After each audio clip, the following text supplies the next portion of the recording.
Hello, friends. It's Chapo. We are also in the midst of an ongoing summer merchandise sale. Links to buy our merch, also available at chapotraphouse.com. But before we get started on the show today, we have to dip into the rarely, if ever, accessed corrections department. On one of our more recent episodes, we speculated about whether the abortion pill misoprostol could show up in a blood test and be used to legally punish the taker. I don't. We don't often do that. Obviously, keep your corrections to yourselves. But when you are a doctor with a PhD knowledge in the subject at hand, especially of this importance, I will just read from the doctor in question and thank him for this correction. Could the hospital do a blood test and find misoprostol? Good question, and the answer is no. Misoprostol is quickly metabolized into misoprostol acid, which is rapidly removed from the blood. After taking a single 400 microgram dose, it is taken orally or placed under the tongue. The misoprostol acid is essentially gone by 120 minutes and by 350 minutes with vaginal administration. After 3 doses of 800 micrograms every 3 hours, it should be completely gone from the system within 12 hours after the last dose, if not sooner. So, little knowledge from the medical field there. We were speculating on this, but we're in fact wrong. It will not show up in a blood test after at least an hour or two. So, that being said, dusted off all that business. Let's start the show. Gentlemen, how was your 4th of July weekend? I still have all of my fingers, so only a moderate success. I suppose, the holiday was a bit marred by several mass shootings that took place. No, in this country, I don't believe it. Felix, one of them in your backyard in Highland Park. Two. I mean, two of them. I mean, there are honestly like two in Chicago. There's like, I mean, obviously the one where like people died, to my knowledge, is going to be the bigger one, and because Highland Park doesn't typically get shot up, but the exact same day. I mean, O Block, Parkway Gardens, actually closer physically to where I grew up, if not socioeconomically at all. There was a mass shooting there too. A fairly popular rapper on the Chicago drill scene was unfortunately hit.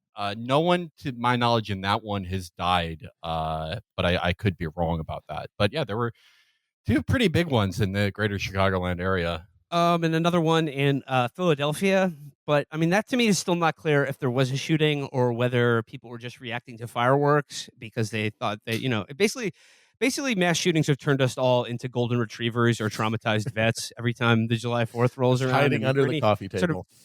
Loud outdoor setting with fireworks is like going to be a dicey proposition now, given how on edge everyone is. But I mean, I don't want to belabor the mass shooting report too long, but I mean, the fact that basically an emo SoundCloud rapper just killed 6 people Oy. is, I mean, what do you even say about it? I mean, it's just like I don't know how this speaks to the evolution of these sorts of atrocities, but like, good God, I mean, Hasn't that always kind of been what it's been Yeah. ever since it shifted in America? Like in America, mass shootings used to be you go into your office and you kill all your fucking coworkers because you got fired or something, and like 3 other things have gone wrong.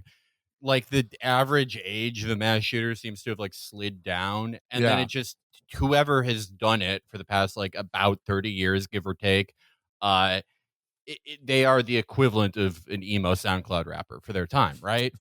Because it's like, and there are tons of exceptions to this just because of how frequently they happen and how many people live here, but it's usually like a disaffected like 18 or 19-year-old like white male who gone insane and has easy access to weapons, right? Yeah. I mean, it just seems like this one is literally living up to the stereotype, though, of like kind of Pepe vaporwave emo SoundCloud rapper shooting up a 4th of July parade and killing 6 people.